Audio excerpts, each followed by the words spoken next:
नमस्कार दोस्तों, मैं एक युवा हूं, झारखंड का नागरिक, और आज हम बात करेंगे उस पार्टी का जो झारखंड की सत्ता में तो है लेकिन जनता के बीच से गायब होती जा रही है। झारखंड मुक्ति मोर्चा यानी जेएमएम। और अब झारखंड मुक्ति मोर्चा झारखंड के लोगों को छोड़कर बिहार में चुनाव लड़ने निकल पड़ी। मैं आपको बता दूं, इंडिया महागठबंधन जो खुद झारखंड में जेएमएम से गठबंधन करके झारखंड मुक्ति मोर्चा की सरकार बनाई है, वही आरजेडी और कांग्रेस को जेएमएम झारखंड मुक्ति मोर्चा हेमंत सोरेन पर बिहार में भरोसा नहीं जता। इसलिए झारखंड मुक्ति मोर्चा को जितना सीट चाहिए था उतना नहीं दिया गया। और अब झारखंड मुक्ति मोर्चा बोल रहे हैं अकेले से वहां पे लड़ेंगे। ये सवाल भी बनता है, अगर वहां महागठबंधन मना कर रहे हैं तो झारखंड में जितने भी पार्टी के साथ गठबंधन बनाए उससे रिश्ता नाता क्यों नहीं तोड़ देते? क्योंकि सरकार चलानी है ना, आपको कुर्सी बचानी है। और अगर कुर्सी से इतना ही प्यार है तो आप थोड़ा बताएंगे कि झारखंड ई कल्याण का क्या हुआ, छात्रवृत्ति का क्या हुआ, सीएमएजीपी योजना जो युवाओं को रोजगार देने के लिए आपने वादा किया था, उस फंड का क्या हुआ? और भी बताऊं, घटशिला जैसे क्षेत्र में अभी एम्बुलेंस और हॉस्पिटल की सुविधा क्यों नहीं? और ये सिर्फ घटशिला की ही बात नहीं है, झारखंड के अन्य जिलों में भी यही हाल है। ये सवाल इसलिए भी महत्वपूर्ण है क्योंकि झारखंड मुक्ति मोर्चा खुद का राज्य का विकास कर नहीं पा रही है, तो बिहार में जाकर क्या करेंगे? क्या ये सही दिशा है? क्या झारखंड मुक्ति मोर्चा झारखंड का विकास कर पाई है? चलिए इस चीज को तथ्यों और तर्कों के साथ समझते हैं। झारखंड बना था 2000 में। सपना था जंगल, जल, जमीन की रक्षा करना और जनजाति अधिकारियों का सम्मान करना। लेकिन आज झारखंड का युवा बेरोजगार, उद्योग बंद है, शिक्षा प्रणाली चरमरा चुकी है। झारखंड की बेरोजगारी दर सितंबर 2025 में 14% को पार कर गई, जो कि देश का औसतन से कहीं ज्यादा है। स्वास्थ्य सेवाएं की बात ना करें तो ही अच्छा है।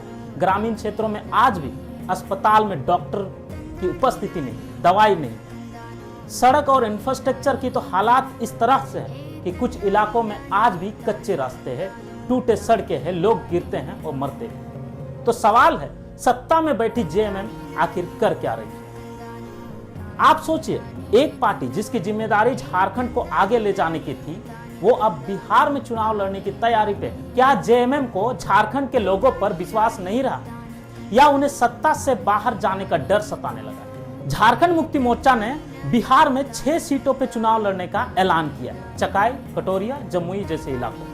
लेकिन झारखंड के गढ़वा, पलामू, गुमला जैसे जगहों पर आज भी स्कूल की हालत बदतर है और उन्हें नजर नहीं आ रहा है। क्या यह प्राथमिकताओं की गड़बड़ी नहीं?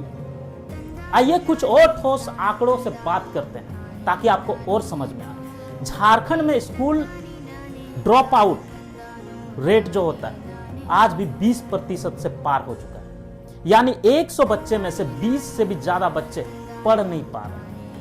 पीएम आवास योजना के तहत 1.7 लाख मकान अधूरे हैं। वह है भ्रष्टाचार।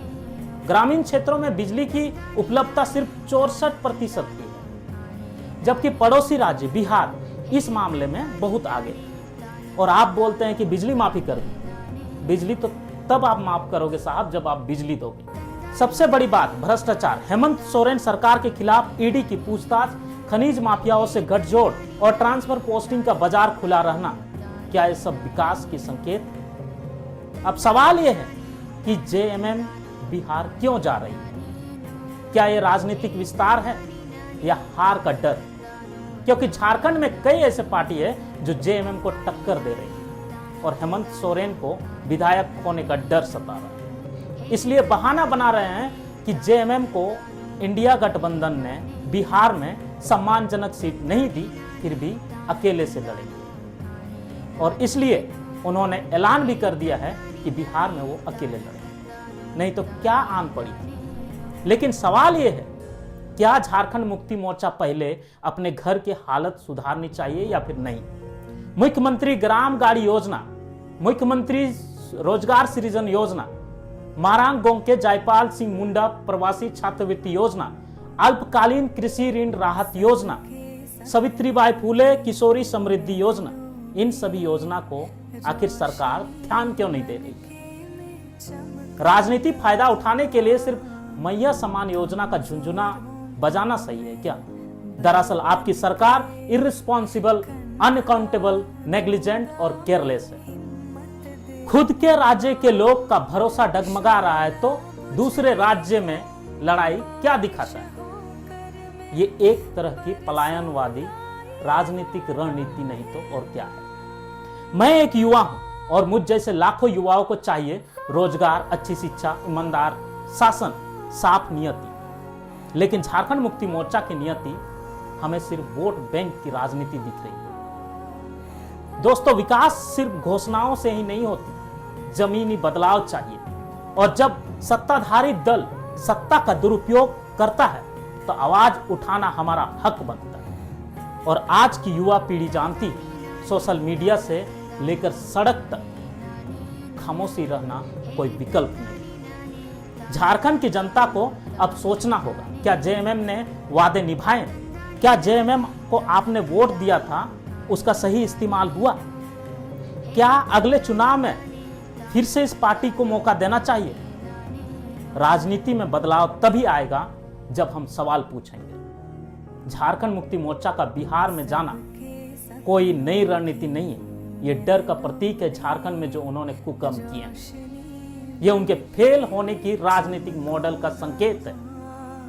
और हम आज युवा अब सिर्फ खामोश नहीं देखेंगे, हम सवाल भी पूछेंगे, हम जवाब भी मांगेंगे। अगर आप भी झारखंड के भविष्य के लिए चिंतित हैं, उन गरीब बच्चों का भविष्य, उन लाचार परिवार जो 2 वक्त की रोटी के लिए तरस रहे हैं, उन युवाओं जो बेरोजगार पाने के लिए आह में अपनी जिंदगी खत्म कर रहे हैं और मुख्यमंत्री और उनकी पत्नी राज्य की जनता का पैसा लेकर डीएसएलआर पकड़कर बेशर्मी से विदेश भ्रमण कर रहे हैं, और स्वास्थ्य मंत्री का बेटा फॉर्च्यूनर और स्कॉर्पियो लेकर रोड पर भोकाली कर रहा है, और जेएमएम के सभी मंत्री वीआईपी बन बैठे, तो सवाल उठता है, पूछना पड़ता है। ऐसे में अगर उन युवाओं, उन लाचार, बेरोजगार और परिवार बेसहारे पर तनिक सा भी आपको दया आ रही है तो हमारे साथ ग्रुप में जुड़े, संकल्प ले, हम सब झारखंडी नौजवान मिलकर झारखंड को एक बदलाव की राह पर ले चलते हैं। इस वीडियो में इतना ही। इस वीडियो को लाइक करें और सभी झारखंडी भाइयों तक शेयर करें। कमेंट में अपनी राय जरूर दें, और हाँ, चैनल को सब्सक्राइब नहीं किए हैं तो सब्सक्राइब करना मत भूलें, क्योंकि सच्ची बात कहनी जरूरी है। जय झारखंड, जय जोहार।